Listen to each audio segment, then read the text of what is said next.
بسم اللہ الرحمن الرحیم۔ السلام علیکم ناظرین، شام کے حوالے سے نبی کریم صلی اللہ علیہ وآلہ وسلم کی کیا پیشن گوئیاں ہیں اور یہودی شام پر کیسے قابض ہوں گے اور شام کس طرح دنیا بھر کی توجہ اپنی طرف متوجہ کرے گا۔ ملک شام انبیاء کرام صلی اللہ علیہ وسلم کی مقدس سرزمین ہے۔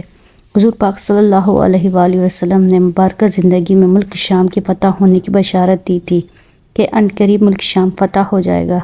خلافت ابو بکر صدیق رضی اللہ تعالی عنہ نے شام فتح ہونے کی ابتدا ہوئی اور عمر فاروق رضی اللہ تعالی عنہ نے اور ساتھ میں صحابہ کرام اور ان کے ساتھیوں کے ہاتھوں شام فتح ہو گیا، اور حضور پاک صلی اللہ علیہ وسلم یہ پیشن گوئیاں یقیناً درست ثابت ہوئیں۔ ملک شام کی فتوحات اور اسلام کی حکومت قائم ہونے سے اس ملک شام کو زبردست قوت اور اسلامی طاقت حاصل ہوئی۔ ناظرین، تاریخ کے لحاظ سے جیسے شام کہا جاتا ہے وہ سوریہ، اردن اور فلسطین پر مشتمل علاقہ تھا، اور ایسے سوریۃ الکبریٰ کے نام سے بھی پہچانا جاتا ہے۔ مسلمانوں کا ملک شام میں سب سے پہلے داخلہ غزوہ موتا کے سلسلے میں حضور پاک صلی اللہ علیہ وسلم کے زمانہ اقدس میں ہوا تھا۔ پھر حضرت عمر فاروق رضی اللہ تعالی عنہ کے دور میں شام کے تمام شہر فتح ہوئے، اور آج شام دنیا کے قدیم ترین ملکوں میں شمار ہوتا ہے۔ مورخین کے مطابق اس ملک کا نام حضرت نوح علیہ السلام کے بیٹے سام کے نام سے رکھا گیا یا پڑا۔ یہی وہ پہلا شخص ہے جو اس ملک شام کی سرزمین پر قدم رکھا۔ عبداللہ بن عمر رضی اللہ تعالی عنہ سے روایت ہے، حضور پاک صلی اللہ علیہ وآلہ وسلم نے دعا فرمائی، ترجمہ جس کا یہ ہے: اللہ تعالیٰ شام میں برکت نازل فرما، اے میرے پروردگار یمن میں برکت نازل فرما۔ تو نجد والے لوگوں نے بھی کہا، اور ہمارے نجد میں بھی تو دعا کیجیے۔ تو نبی کریم صلی اللہ علیہ وآلہ وسلم نے پھر یہی دعا فرمائی، اللہ رب العزت سے دعا کی۔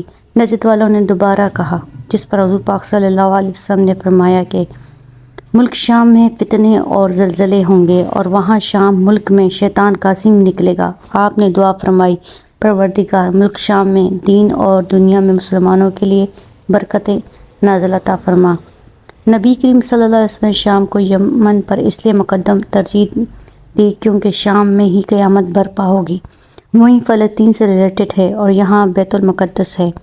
حضرت امامہ رضی اللہ تعالی عنہ سے مروی ہے کہ نبی کریم صلی اللہ علیہ وسلم نے فرمایا، ملک شام رب العزت کا سلیکٹڈ شہر ہے، اور وہ اپنے سلیکٹڈ ہوئے یعنی چنے ہوئے لوگوں کو، بندوں کو اس میں سما دے گا۔ اس طرح حضرت زید بن ثابت رضی اللہ تعالی عنہ سے مروی ہے کہ ایک دن ہم حضور پاک صلی اللہ علیہ وسلم کے پاس حاضر تھے۔ آپ صلی اللہ علیہ وسلم نے فرمایا، ملک شام کے لیے خوشخبری ہے، شام پر رب العزت کے فرشتے اپنے پر پھیلائے رہتے ہیں۔ رسول کریم صلی اللہ علیہ وسلم نے فرمایا، جب اہل شام یعنی شام تباہی اور بربادی کا شکار ہوں گے تو پھر ان میں کوئی خیر باقی نہیں رہے گی۔ ناظرین، حدیث مبارکہ کی روح سے شام، اہل شام سے مسلم امت کا مستقبل وابستہ ہے۔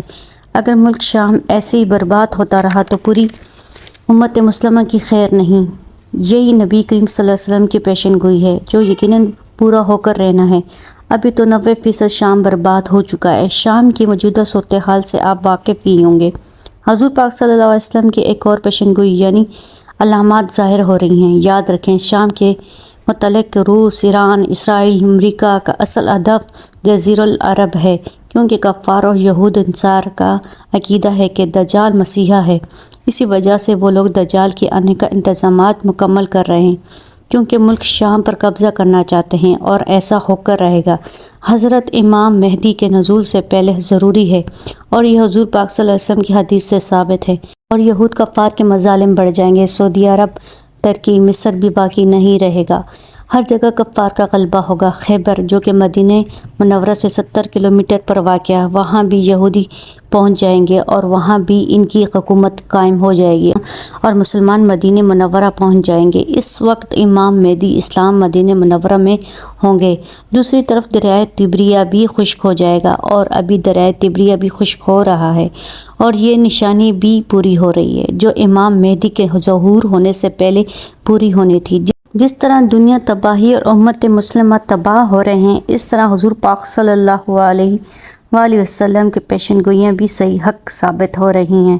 اللہ تعالی ہمیں ان یہود نصارہ کے کفار سے، ان کے دجال کے فتنوں سے ہمیں محفوظ رکھے، اور تمام امت مسلمہ کو ایک اتحاد میں بندھے رکھے تاکہ ہم کفار کا مقابلہ صحیح ڈٹ کر سکیں۔ آمین۔